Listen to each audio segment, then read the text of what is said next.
Pozdrav ljudi, nadam se da ste dobro, dobrodošli na kanal Bez dlake na glavi, moje ime je Filip Slipčević i dobrodošli u 55. epizodu ovog serijala. Ako kažete da nas prskaju teškim metalima, to će biti teorija zavjere, kako je, evo, možete vidjeti RTL prenio prije 11 godina. Ako kažete kako Kina gradi upravo metalne konstrukcije na stambenim zgradama kako ljudi ne bi izašli van na ulicu jer je to za njihovo dobro, to ipak nije teorija zavjere. Mislim, nije ni ovo prvo, ali nema veze. Italija postaje prva zemlja u Europskoj uniji koja na mala vrata uvodi social credit. Da, dobro ste čuli.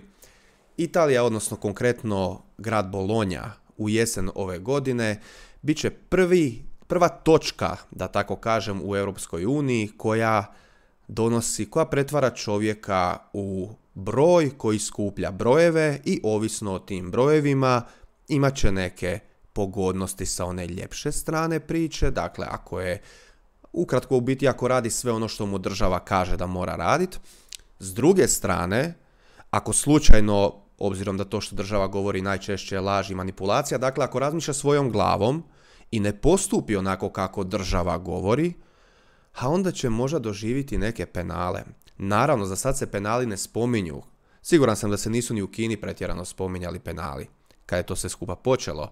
A sad imate tu situaciju da ako vam taj broj, jer čovjek je broj, pa ima svoj broj, i ako taj broj padne ispod neke razine, primjerice, Kinez se negdje u nekom gradu neće moći ukrcat na avion, vlak, jer nije bio dobar. Partija je tako rekla.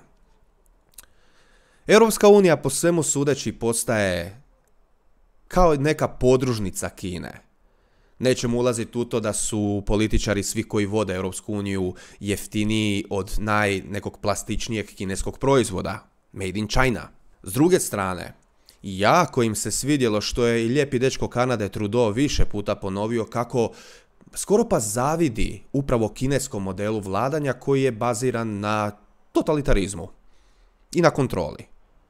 I sad, kao što je i Winston Churchill davno rekao, da nijedna kriza ne bi trebala proći neiskorišteno, birokrati po velikom dijelu neizabrani ni od koga u Europskoj uniji pokušavaju na silu proturiti Kinu u Europu. Donedavno smo gledali zapravo, neću reći smijali se, ali bili u čudu kad bi gledali kako, evo, primjerice, Kina ima ogromnu cenzuru na internetu. 2022. godina, što to imamo u Europi? Naravno, to je za naše dobro. To je za naše dobro. Baš zato je u ovu subotu, ako se ne varam, prošao upravo zakon koji dodatno daje moć u Europi provajderima, čak uz prijetnju kazne, da moraju još više cenzurirati, da moraju još više paziti na takozvani govor mržnje, što znamo da je itekako subjektivna stvar. Pretpostavljam da je govor mržnje bio i ako bi rekli ljudi nemojte se ubadati sa eksperimentom jer ste dio kliničkog ispitivanja, što je potvrđeno i evo, čak je Barack Obama rekao neki dan da je to istina. To je isto bio govor mržnje. Što će sutra biti govor mržnje? Da li je govor mržnje reći primjerice kako niste za rat? Ne da ste za Ruse, ne da ste za Ukrajince, nego niste za rat. Da li je to govor mržnje? Ko će ga znati šta je govor mržnje? Ono što je predivno u ovoj cijeloj priči je dakle da Italija, konkretno Bologna, uvodi social credit svojim građanima. Većinom se stvari gdje će dobijati plus bodove vežu za ekologiju i neki onaj karbonski print. Znate, na način koliko štetite, koliko dišete i koliko zagađujete, jer naravno da ste vi kao čovjek niste živo biće koje treba uživati u životu, nego ste zagađivač u očima najvećeg šljama koji postoji na svijetu i koji, ako već gledamo neku ekologiju, su definitivno na nekoj korporativnoj razini najgori i najveći zagađivači ikad. Ali ne mogu oni biti krivi kad su oni elita, a mi smo obični ljudi. Mi smo krivi za to.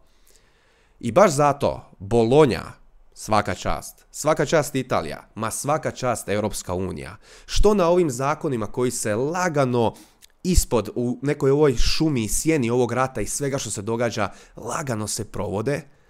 Jer znate, kako se boriti za demokraciju, osim ako ne želite ubiti tu demokraciju i sve ono što ona makar pozitivno veže za sebe, makar na papiru, jer očigledno je da ne veže ništa pozitivno u stvarnosti. Dakle, ubi demokraciju da bi onda mogao sačuvat demokraciju, pretpostavljam.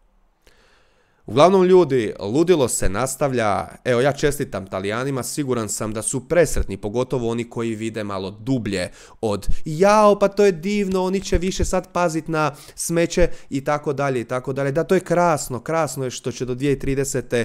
neće imati ništa i bit će sretni, kako i Švab kaže. Usput, kažu u Sloveniji promjena, jel? Pa, koliko sam ja shvatio, ta je promjena možda gora od prošle, jer čovjek koji idolizira onog debila sa Svjetskog ekonomskog foruma, koji je rekao otvoreno da su ljudi životinje koje se mogu hakirati i koji nevjerojatno pozitivno gleda na Gretu Thunberg, dakle tu mladu bolesnu curu koja je itekako zloupotrebljena i iskorištena od stranih tih odvratnih lobija da gura tu mantru gdje, ukratko, svi mi, neovisno gdje smo rođeni, koliko smo stari, koliko imamo godina, koliko gdje radimo, što radimo, to ništa nije bitno. Mi smo brojka koja zagađuje. I ta brojka sad treba, u Italiji lagano dobija, karticu koja će skupljati brojke i koja će oslikavati točno koliko ta brojka je dobra ili loša za ovaj sustav. Koliko je loša ili dobra za samog sebe. Pa kao da je to bitno u ovom novom komunizmu koji se nazire na velika vrata. Ljudi, hvala vam što ste pratili i ovu epizodu, svakako se čitamo i gledamo i u budućnosti. Lijep vam pozdrav!